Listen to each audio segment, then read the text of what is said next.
E tocca a me presentare gli ospiti illustrissimi.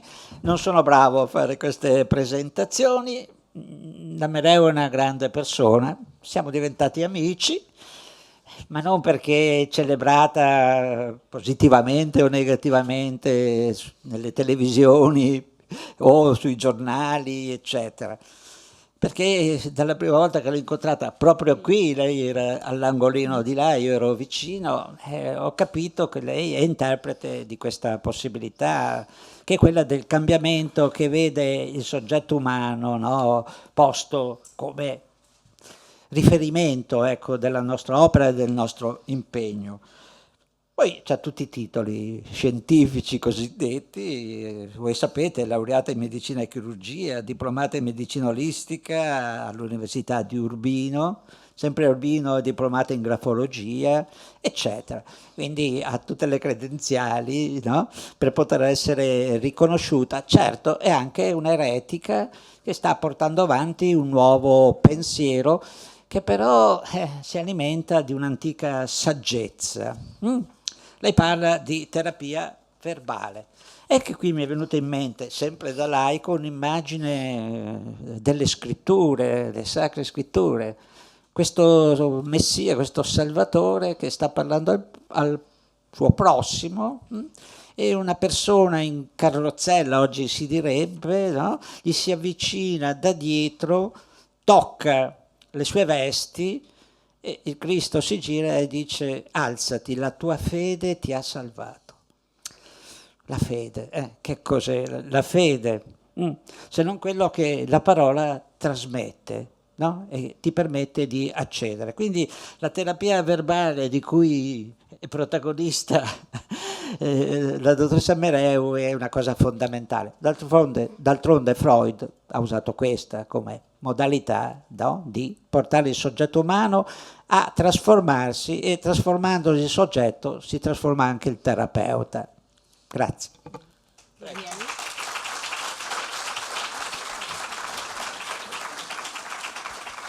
Allora, siccome sono sintetica, pratica e vado subito al dunque, non vi annoio con le premesse circa la fisica quantistica, ma vi do delle informazioni che provengono dallo studio della fisica quantistica, che mi servono poi per farvi vedere come interpretare il mio operato. L'energia è vibrazione ed anche frequenza. Einstein disse che tutto ciò che è materia è anche energia. Planck disse: l'energia e l'informazione sono legate fra di loro. L'informazione è l'informazione che determina come si deve comportare la materia. Un illustre ingegnere, Andrea Gaducci, rappresentò un modello che proviene dalla fisica quantistica e che dice come la coscienza agisca sulla materia. Allora, questa è la chiamata CIEM. Quindi c'è, perché C sta per coscienza, I informazione, E energia, M materia. La coscienza sceglie di interagire con tutto, sia in maniera volontaria che involontaria. Infatti l'inconscio collettivo, che vi menzionerò dopo, agisce in maniera involontaria, e anche l'inconscio individuale. La medicina attuale lavora sul piano della materia e tralascia ciò che è a monte, cioè energia ed informazione. Il DNA è come una antenna ricetrasmittente. Tutto è interconnesso. E infatti dopo vi farò vedere come la malattia si trasmette da madre in figlia o in figlio e da padrone ad animale. E facevo un esperimento anni fa con un mio collega, un ricercatore come me. Lui era anche un osteopata, manipolava una persona con intento di curarne un'altra a 1000 chilometri di distanza e così curava l'altra per telefono. Manipolava la moglie con l'intento di curare una persona a 1000 chilometri e l'altro era curato. e come vi farò vedere come interpreto la personalità di una persona in base alla scrittura di un altro, quando questo scrive con l'intenzione di essere quell'altro. Quindi funziona l'intenzione.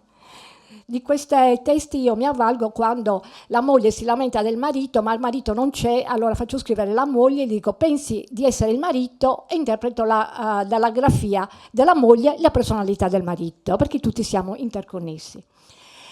Allora, in base a quello che io ho già detto, vi dico da cosa è nata la mia ricerca. La mia ricerca è nata dall'omeopatia, cioè io curavo e curo ancora con la legge di simili, che l'omeopatia non è un rimedio che si compra in farmacia, ma è una legge. E questa legge è stata interpretata anche da Erickson attraverso la specchiazione, cioè si metteva di fronte al malato schizofrenico, gli faceva il verso, il malato si accorgeva di chi era, la smetteva. E io la interpreto in maniera verbale, perché l'omeopatia non è altro che un'informazione, l'informazione di un rimedio che corrisponde a una personalità archetipica, ed è quello il male. La personalità è il male in quanto si allontana dalla saggezza del sé superiore ed è imposta in maniera passiva perché c'è nell'inconscio collettivo, cioè la persona non sa di essere invasa, posseduta da una personalità che lo costringe a allontanarsi dalla saggezza. Il rimedio omeopatico è il male che, dando la stessa personalità, lo fa tornare alla saggezza. E quindi con questo scompaiono i sintomi, perché i sintomi sono mancanza di saggezza.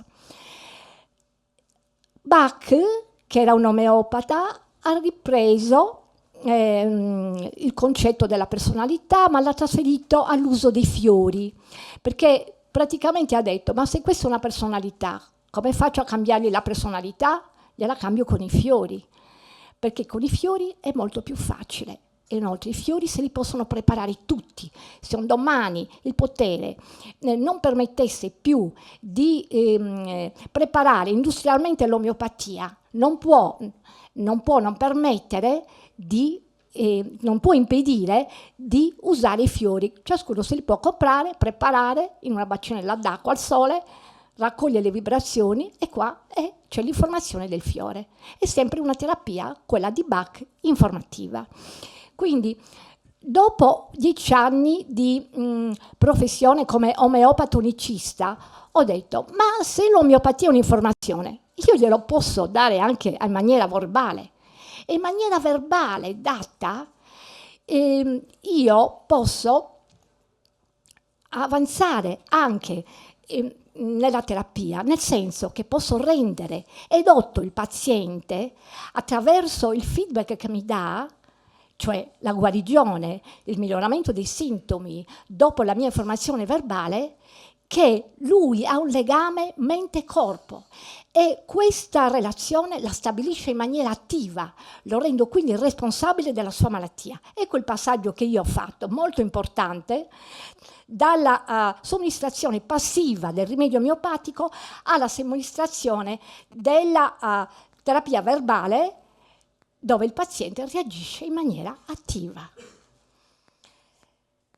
E questa è una rivoluzione, mi sembra non da poco. Allora, quando interrogo il paziente, lo interrogo in maniera omeopatica, come quando il paziente ha un sintomo, cerco di ricavare la sensazione come se. La sensazione come se mi riporta in maniera analogica a un problema emotivo che gli ha determinato la patologia. In omeopatia c'è un intero volume di sensazioni come se che si riferiscono ai rimedi omeopatici, perché danno la peculiarità del rimedio, cioè la sensazione come se si riferisce a una certa personalità che io gli dovrò dare quando somministro il rimedio. Mutatis mutandis, io nella terapia verbale gli somministro una verità in maniera omeopatica. La personalità, anziché dargliela col rimedio, praticamente lo scimmiotto. Quindi, mentre il rimedio è dato, diluito e dinamizzato, la personalità gliela do ridicolizzata e assume la stessa funzione. Ecco. Per esempio, ho curato un caso di 3 casi di dolori alle spalle. Una signora, avete presente quelle signore che si addossano tutte le loro spalle, e questo è dovuto al loro ego, perché se non fanno da sole, chi mai altro farà per loro, perché loro sono più brave di tutte, tutti gli altri sono bambini. Questo è un personaggio. È bastato dirgli: ma chi ti credi di essere? Che il dolore gli è passato 3 volte. Quindi ho colpito direttamente la personalità, l'ho ridicolizzata. Ha capito e è andato via all'istante il dolore. Altra modalità, com'è che interpreto il sintomo? Interpreto spesso con l'analogia, perché le parole del paziente mi riportano in maniera analogica all'emozione. E com'è che faccio a interpretare in maniera analogica? Ho un grande esercizio di interpretazione analogica, perché interpretando per 30 anni le scritture delle persone, che sono una metafora inconsapevole della presentazione della loro personalità, interpreto i segni grafici in maniera analogica, così che interpreto la loro personalità, che mi serve moltissimo, perché essendo la personalità alla base dei sintomi, di capire davanti a chi sono e che relazione c'è il sintomo con la loro personalità. Quindi mi serve a dare una risposta centrata al paziente con questo esame grafologico, e mi serve anche per mettere il sintomo nel contesto della personalità e quindi dargli una risposta più centrata. Interpreto quindi in maniera analogica il sintomo, ma io vorrei farvi vedere qualcosa di pratico dei miei casi, così vedete subito la persona. Vai adesso? Sì.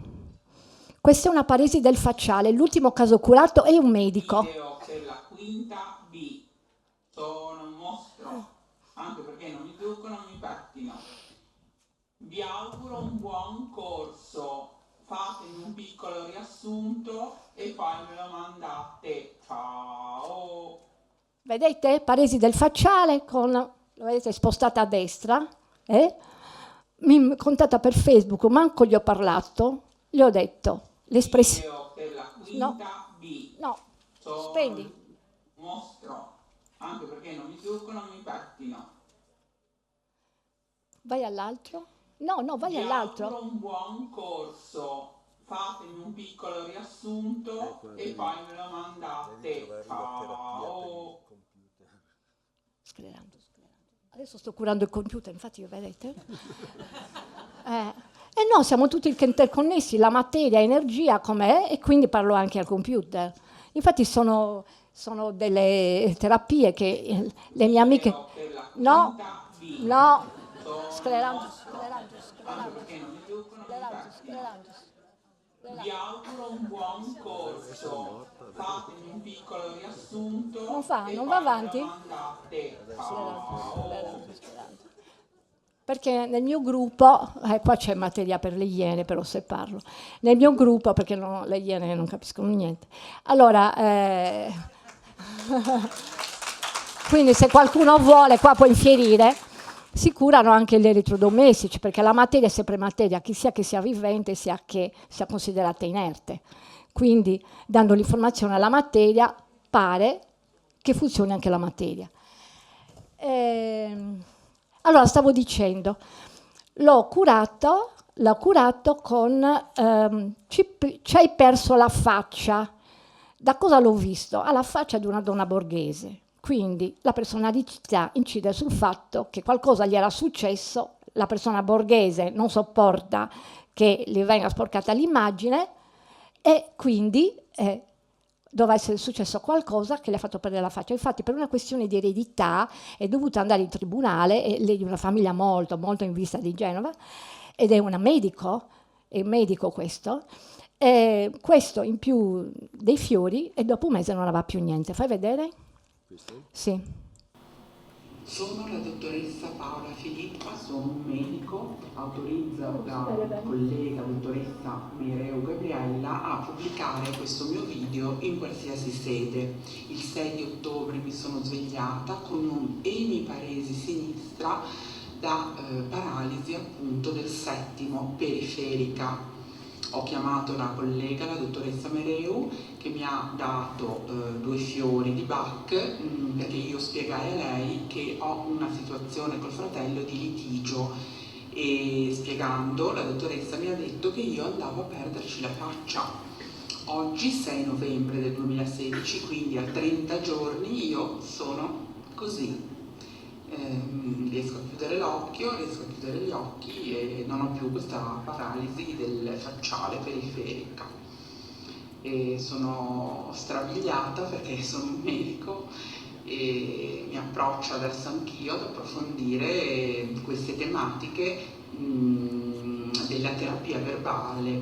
Grazie. Un mese fa sono stata denunciata.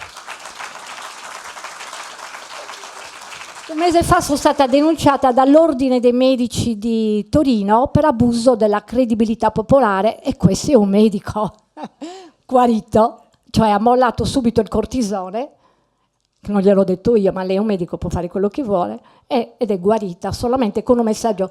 Questo è un altro medico,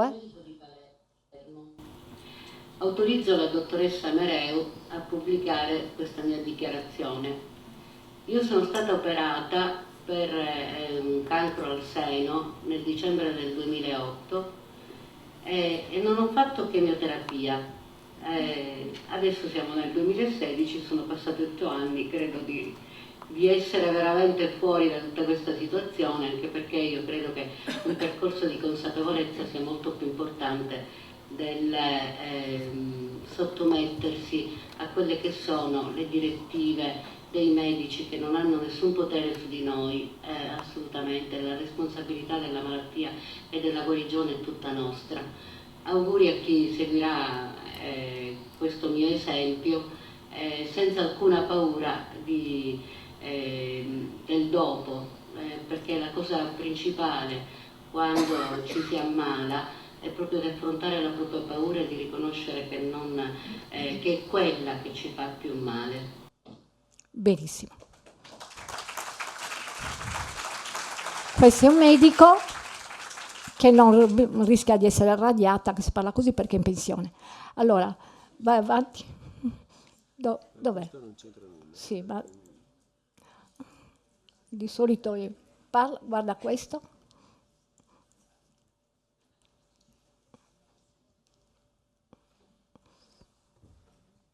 Dopo vi commento questo molto carino.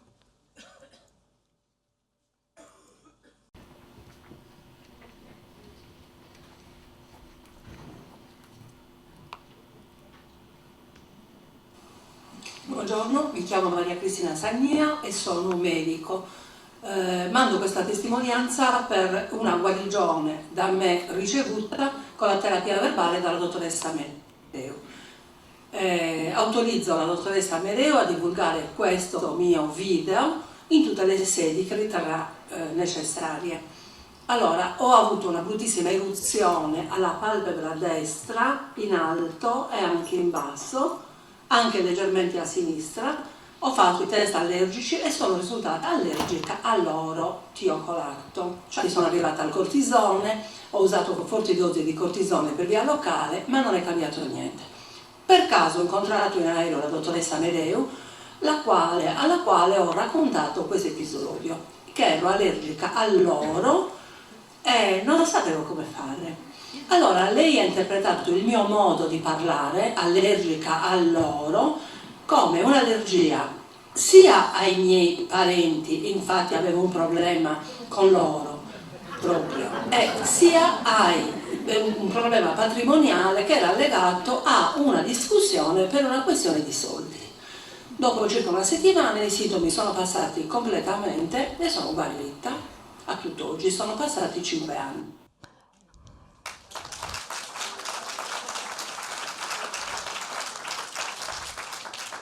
Vedete, l'informazione me l'ha data lo stesso paziente e io ho potuto tradurre in maniera centrata il messaggio verbale, cioè l'informazione che agendo sulla sua energia, sulle sue frequenze, la sua energia ha agito sulla sua materia.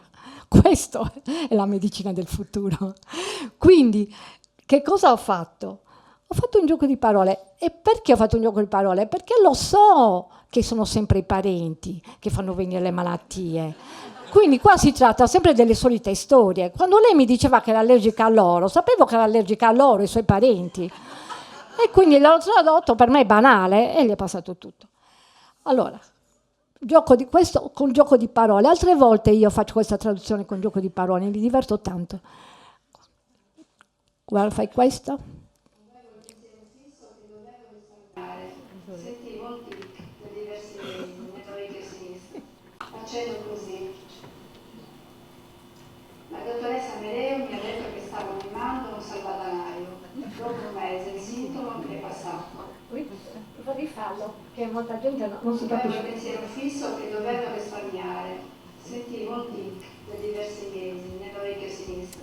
Facendo così. La dottoressa Mereu mi ha detto che stavo mimando un salvadanaio. Dopo un mese il sintomo mi è passato.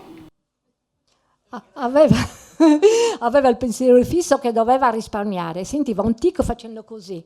Gli ho detto, è sempre un salvadanaio, perché il salvadanaio, nella ricerca della monetina, si fa così al salvadanaio, no? Ho detto, stai facendo il salvadanaio, il sintomo gli è passato. Tic, sentiva tic. Stava facendo il salvadanaio perché voleva risparmiare. È facile da tradurre, no? Quindi dall'inconscio collettivo ho preso la figura del salvadanaio e ho detto, ecco cosa sta facendo. Si sta esprimendo secondo l'inconscio collettivo, rappresentando un suo problema di economia, doveva risparmiare. Dai, ancora? Cosa costa ai medici tradurre così i sintomi? Si divertirebbero.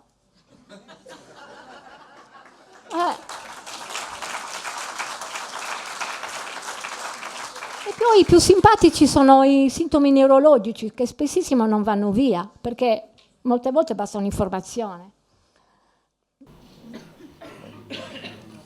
Buonasera, sono Maria Vincenza Asoni e vorrei rilasciare una testimonianza a favore della dottoressa Gabriella Mereu. Mio padre era affetto da idrocefalo normotesio, a seguito di questa patologia fu operato, gli impiantarono una valvola con un drenaggio. La situazione con l'andare del tempo però peggiorò e anche a seguito di alcune ischemie che aveva avuto. L'ultima di queste ischemie fu compromettente, tanto vero che mio padre uscì dall'ospedale in sedia a rotelle e la diagnosi, quello che i medici ci avevano riferito è che da lì a poco sarebbe diventato un vegetale. La dottoressa Gabriella Mereu si trovava a Nuoro per una conferenza e decise di andare a salutare i miei genitori, con i quali c'era un legame di amicizia. Arrivò a casa mia e vide mio padre in sedia a rotelle. Decise di parlare un po' con lui per capire qual era la causa profonda che aveva portato mio padre a tale condizione. E capì che la causa profonda era legata a un rapporto molto stretto che mio padre aveva con un padre abbastanza autoritario per un carattere molto docile come quello di mio padre. Capita la situazione, Gabriella si mise davanti a mio padre e gli ordinò di alzarsi e di camminare autonomamente senza l'ausilio di stampelle o di bastoni.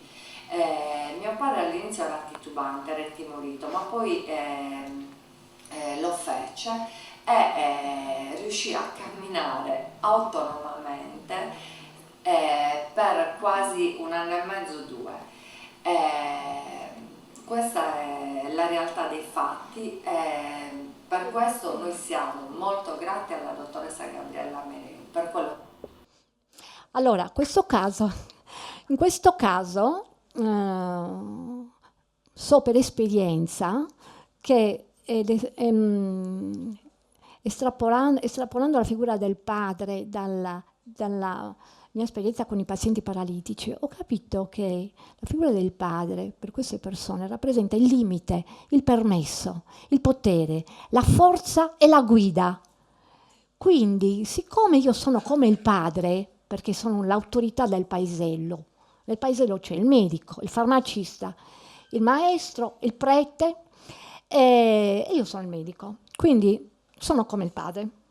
Quindi posso avere l'autorità nell'inconscio del paziente, che ha l'informazione dell'inconscio collettivo, di farlo sollevare dalla sedia, già che lo stesso padre non gli permette di muoversi, perché è il padre che non gli dà il permesso. Allora mi metto davanti al paziente e provo questa tecnica che ho scoperto io. Sai chi sono io? La dottoressa Mereu.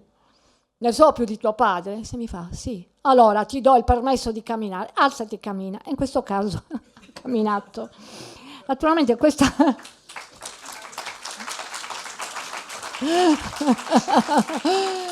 questa scenetta l'ho fatta anche a una signora di Lugano, che era una della televisione, e mi hanno ripreso come se fosse una pazza, naturalmente. Quindi senza prima avermi chiesto che cosa, cioè qual era la mia ricerca. Certo che vista così sembro davvero una pazza, ma qua ci sono studi di anni e anni dove ho dei risultati. Altre tipo di visite non le posso raccontare perché sono considerate indecenti, infatti mi stanno di... dove però il paziente si muove, è per me la cosa più importante, dove mi stanno diffamando per questa ragione. La malattia viene per una morale, quindi io non devo avere la morale considerata nell'inconscio collettivo per curare il paziente. Cioè devo anche rinunciare alla morale per curare il paziente, se la malattia gli viene da una morale, giusto? E quindi devo usare anche parole forti, anche parolacce certe volte. E funziona proprio perché la persona vada a toccare quell'ambito che la persona ha messo nell'ombra e che gli riduce l'energia. Devo risvegliare l'energia con qualcosa che la persona ha rimosso, in maniera centrata e forte. E così ho ottenuto anche che il paziente si muovesse, anche in altre situazioni. Allora, avanti.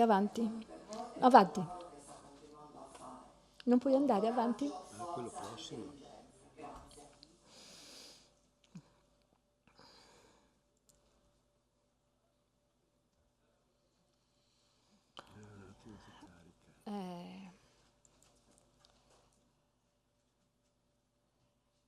Vi vorrei tanto raccontare altri casi, ma devo farlo in un ambiente più ristretto.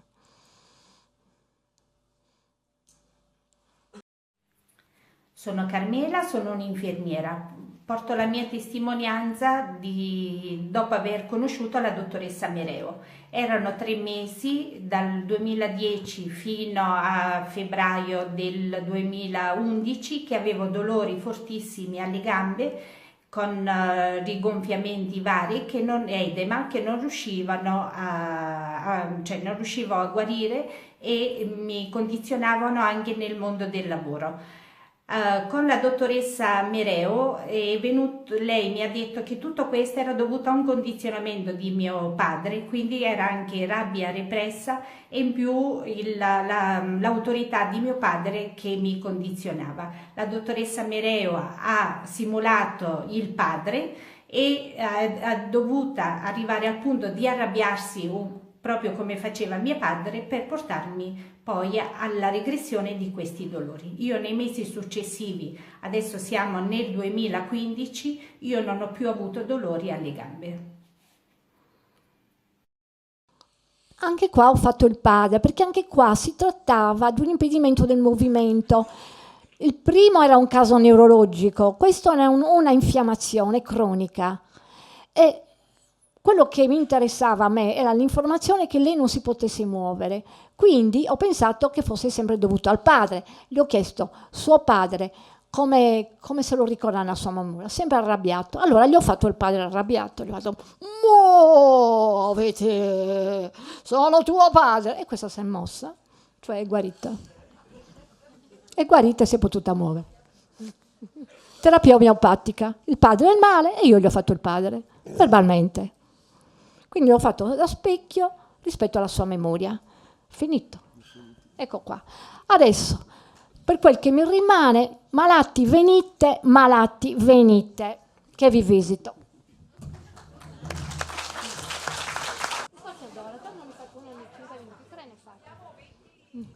Sì. Vabbè, botta risposta. Qual è il suo problema? Qual è? Ho un piede che non mi porta più, nel senso che questo qua sento proprio l'osso vivo, non sembra neanche che abbia la carne nel piede sinistro. E poi? Sta parlando in codice il paziente, eh? Poi ho tutte le gambe bloccate, non riesco più a pensarmi di camminare, ho sto fantasma del blocco. E blocca perché è una morte vivente. Probabilmente il padre gli ha impedito di camminare o la madre con le sue critiche, per cui una morta vivente non è più viva, non ha più la carne. Ecco qua. No, i miei sono morti da tanti anni. Ce l'hai nella memoria? No, io sono una con le ali. Sì. Scrivi. Vediamo la personalità, perché molte volte lo manifesta, altre volte invece non lo manifesta, è rimosso. Glielo vedo, però il nucleo è per la personalità. Il nucleo è la faccia, e per me il nucleo è quello che diceva Oscar Wilde, non c'è niente oltre l'evidenza. È la faccia e la grafia, che per me la grafia, sono così esperta, che è l'evidenza. Scriva, tanto va la gatta a lardo che ci lascia lo zampino.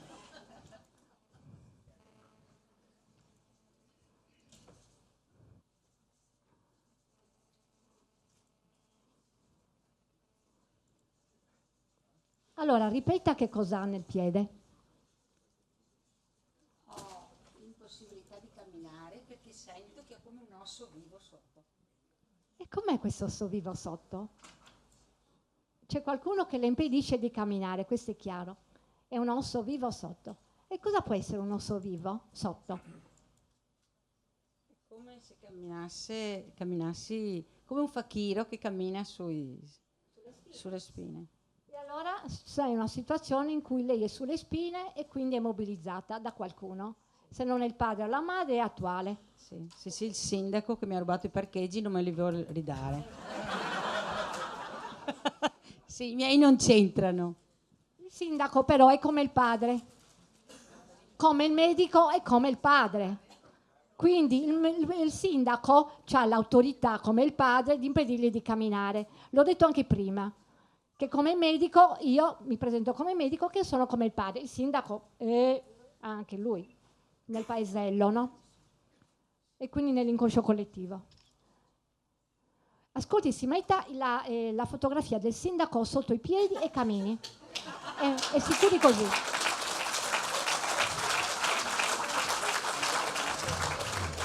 Questa è una terapia che io do molto spesso. Non possono camminare perché sono molto arrabbiati e lo vorrebbero pestare, allora io glielo faccio pestare. Va bene? Prego. Buongiorno. Qual è il suo problema? Io ho una slogatura al ginocchio. Praticamente giocando a soft air mi sono fatta male. Correndo con i ragazzini di 20 anni sono scivolata, mi sono fatta male. Che ginocchio? Sinistro. E niente, probabilmente non mi è mai successo di farmi male alle gambe e quindi adesso sono da 3 settimane, nonostante i massaggi, le terapie, l'arnica e tutto, e mi fa sempre più male, non riesco a guarire. E cosa sente al ginocchio? Dolore nella piegatura del ginocchio. Dove? Quando in questo punto qua. Allora, la chiave è che gli è successo giocando. E un'altra chiave è che questo ginocchio, secondo la mappa di Kramer, che è la proiezione ancora di un'altra situazione collettiva secondo dei fiori, prendo anche queste informazioni da quel saggio studioso di fiori di Bach, Kramer, che ha fatto una mappa che io insegno, di cui io insegno l'applicazione. Qua c'è walnut, cioè il cambiamento rispetto a che a una rigidità. Essendo rigidona non si può permettere di giocare. Quindi quando ha giocato le è venuta questa slogatura. Vediamo se è una rigidona. Ecco. Allora, scriva qui. Tanto va la gatta a lardo. Oppure non si può permettere. In che maniera è rigidona? Di solito le donne sono rigidone perché hanno il senso di colpa. Questo senso di colpa le viene da quella porca di Eva, insomma, che c'è nel... che c'è nel conscio collettivo. Quello che si dice, no, il giardino dell'Eden, la colpa è sempre della donna, quindi tutte le donne sono in colpa. Poi l'occasione, nascono con la colpa e non lo sanno. Poi la colpa si risveglia in qualsiasi occasione, se fischia il vigile sono loro, insomma, sempre. Ecco, è una persona che ha paura molto del giudizio degli altri e che tende a avere una bugia passiva, cioè nasconde la verità perché ha paura del giudizio degli altri. Ed è stata allevata in questa maniera. È interiormente molto agitata, è portata per la sua anche un senso del ritmo analogicamente, quindi è portata al suono del piano, per esempio, al suono di uno strumento. Lei è molto severa con se stessa perché soprattutto ha paura del giudizio degli altri. Ecco qua. Non si può permettere di giocare. Quando sentite è successo giocando, la circostanza mi rivela qual è il suo problema, che è legato alla sua personalità. Quindi pain e mimulus, per curare le emozioni negative che gli sono date dal collettivo e dall'educazione familiare, che pesca dal collettivo, per curare il sintomo. Sì, e walnut. Sì. Certe donne gli succede cantando. Ieri a Milano ne ho visto una che aveva cantando gli è venuto il problema, un'altra le viene truccandosi, cioè non possono permettersi di divertirsi. Certe persone quando hanno un lutto molto grave va via la libidine subito, anche in altri casi. 5 minuti. Qual è il suo problema? Ma lei è cinese, vabbè. No, un po' male qua, la schiena. Lo sapete che ho visto i cinesi, lo sapete cosa succede a certi cinesi? Quando vengono qua sono allergici, diventano allergici, quando vanno in Cina non diventano allergici, ma hanno un'allergia particolare, hanno un'allergia cattolica, cioè con la primavera, la stagione degli amori. Non so se questi schemi ci sono anche in Cina, ma siccome in Cina non gli succede, evidentemente non sono colpiti dall'inconscio collettivo che c'è in Cina. Cioè lo prendono questo pensiero in Italia. Quindi con la primavera, con la stagione degli amori, le viene l'allergia. È un'allergia cattolica, insomma. Qual è il suo problema? No, mi fa male la schiena, la parte sotto, la parte destra. Che lavoro fa? Insegnante. Si deve molto controllare, signora, lei? No, sì, ha rancore verso qualcuno e si deve molto controllare. Il rancore non lo confessa mai il paziente, non ve lo dirà mai. Perché è brutto, non vi dirà mai né invidia né rancore, eppure ce l'ha. Non nel suo caso, però rancore ce l'ha. È vero? Una disputa con una persona. Sì, ma io con la mia la moglie del mio fratello, ma comunque io l'ho perdonata. La cognata? La cognata è una storia vecchia con la cognata. Sì, scriva, tanto va la gatta all'ardo che ci lascia lo zampino. Sono tutte solite storie. Sapete dove ho preso io queste storie? Da Novella 2000. Perché sono sempre le solite storie, per quello che le interpreto. Guardo la faccia, guardo il sintomo, guardo la scrittura, ormai sono sempre le solite storie. Li conoscete i Ching, no? Il sistema divinatorio presentato da Jung, che in base alla sincronicità, quando butti le monetine, tu peschi dall'inconscio collettivo. L'inconscio collettivo è espresso da uno o due di questi 64 esagrammi che sono sempre le stesse storie. Quindi io faccio anche nelle terapie sempre le stesse storie, come se pescassi da uno di questi 64 esagrammi quando consulto il Ching. È piuttosto sì, rigidina anche lei, ma no, guarda, è suscettibile, signora, lei è suscettibile. E la infastidiscono molte cose. Ascolti, può scrivere pensando di essere sua cognata?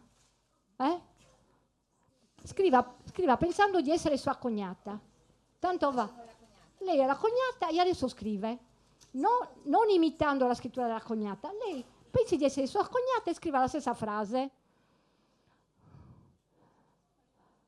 È suscettibile, vuole comandare.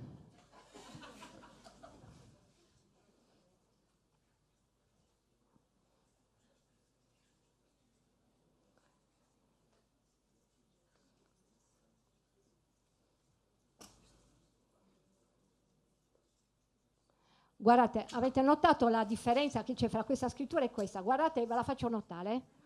Qua sul rigo è più... tracciando un rigo immaginario qua, vedete? Che è aderente al rigo. Qua tracciando un rigo non si può tracciare un rigo, perché salta sul rigo. Lo vedete? Guardate come salta sul rigo. La cognata è agitata.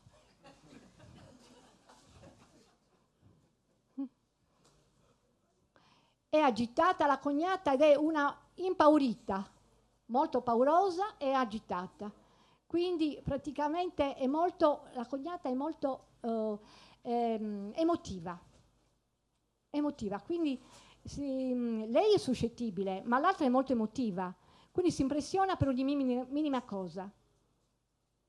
È giusto? Potrebbe pensare di interpretare sua cognata adesso in questa maniera e capire perché agisce in quella maniera? Ecco cosa mi serve. Serve a far capire alla persona più profondamente, in maniera centrata, chi ha davanti, perché non bisticci più. Ma io adesso non la vedo più da 10 anni, non la vedo più. Sì. Vivo qua in Italia, lei vive in sì, ma lei è rimasta intrappolata perché è molto agitata, sembra un animale in gabbia sua cognata. Lei invece è venuta in Italia, vabbè, ci sono altre trappole, ma lei è rimasta proprio intrappolata dov'è questa sua cognata ed è molto agitata ed è molto impaurita. Glielo dica così, le faccio una bella telefonata, ti ho capito, e le dica queste due cose. Sei molto agitata interiormente e poi sei molto impaurita. Quando io dico non sembra, e lo è. Quando il paziente viene definito in maniera intima attraverso la scrittura e il riconoscimento del suo sintomo, mi è tanto grato. E per me questo è il migliore degli onorari. Ciao. Vi lascio perché devo finire. Ciao. No, ma...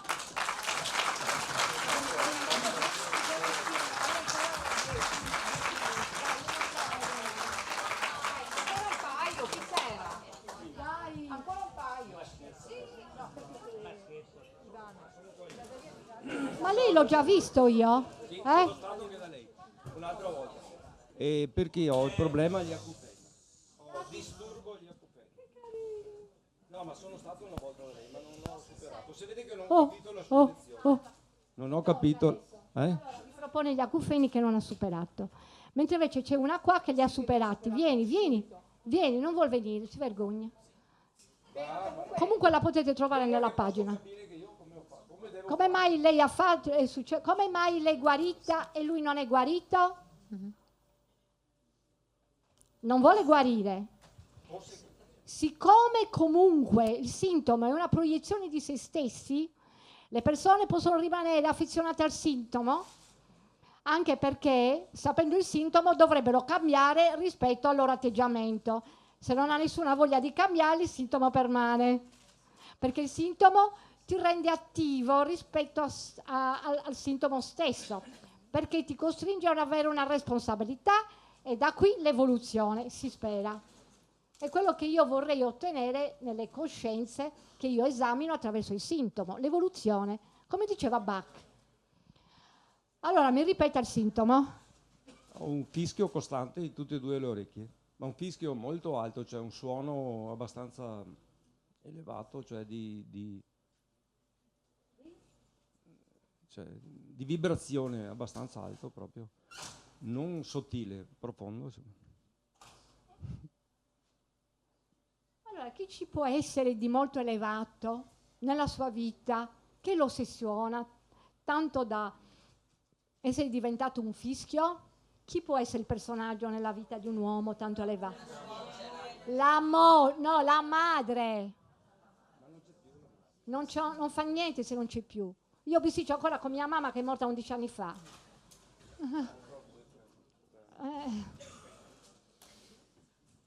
Quindi, com'è la sua mamma? Com'era? Sì. Abbastanza, come si può dire, non invasiva, però aveva dei discorsi molto allusivi, cioè a non fare questo, non fare quello, perché sennò io sono qui che ti mantengo, che ti scudo, che ti porto avanti e tu non ti comporti. Cioè, sua mamma manifestava il potere che aveva lei, secondo, sul figlio, no? Su di lei. E quindi era molto elevata, molto alta. Nella sua parte profonda la mamma era molto alta perché aveva potere su di lei e lo faceva vedere sempre. Non mi lasciava decidere di mia volontà, quello che volevo fare, insomma. Lo fa sempre il tiranno. Il tiranno il tiranno blocca, infatti, in questo periodo di tirannia cercano di bloccarci. E la stessa cosa fa sua madre. E che il tiranno è in posizione elevata, in posizione alta. E tantissime volte gli uomini hanno il problema della mamma che li ossessiona e li manipola col senso di colpa, li svalorizza. Certo, è una vecchia storia. E li svalorizza. Guardate, io porto sempre con me questa figura, questa bruttona qui. Questa, la vedete? La Madonna delle sette spade. Questo è un archetipo terribile. Sua mamma gli assomiglia?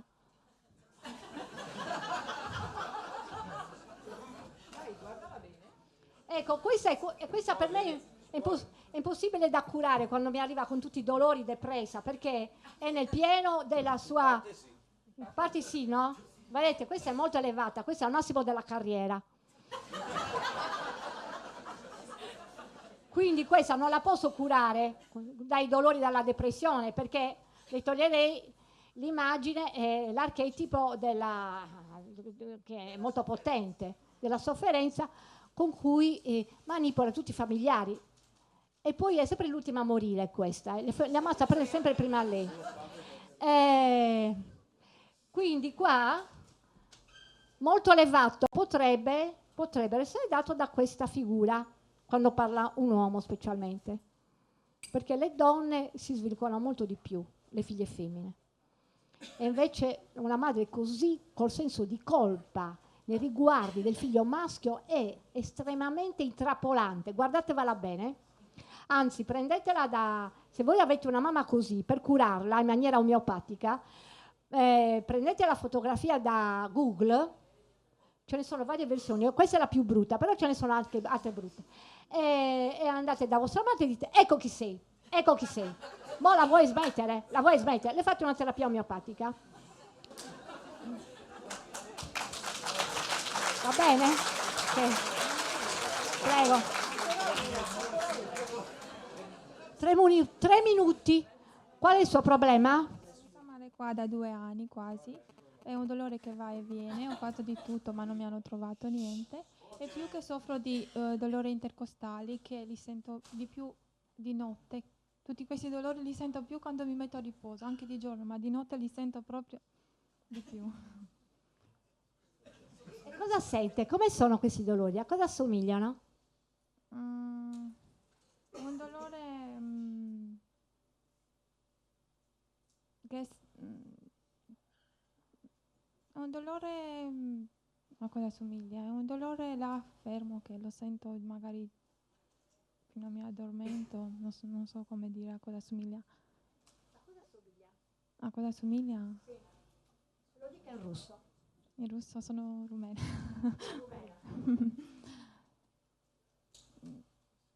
Non so come spiegare. A cosa. Si controlla molto, signora? Di giorno? Se mi controllo, se male sì. Si controlla molto. Magari mi fa male, sì, Ma in generale lei si controlla nel suo comportamento, non esprime le sue emozioni, la sua rabbia? Dipende quante volte. In generale? In generale sì, mi controllo, nel senso. No, provo a non essere arrabbiata perché è meglio stare bene con noi stessi, imparare. È importante.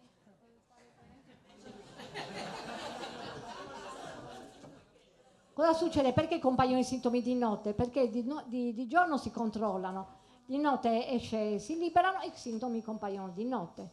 La stessa cosa succede per l'enuresia notturna, che è uno dei fiori, è cherry plum, cioè il fiore del controllo. Ecco perché. Allora, probabilmente è una rabbia che lei controlla di giorno e di notte si manifesta. Me l'ha detto, l'ho capito in base a queste informazioni. Adesso posso dire che sono tranquilla, magari in passato che ero più arrabbiata, magari ho avuto qualche problema, ma adesso la mia vita è bella e è diversa un po'. Infatti, e lo dice anche Amer, la malattia si sviluppa in fase vagotonica, cioè quando la persona si rilassa, e però ne conserva la memoria. Ciao!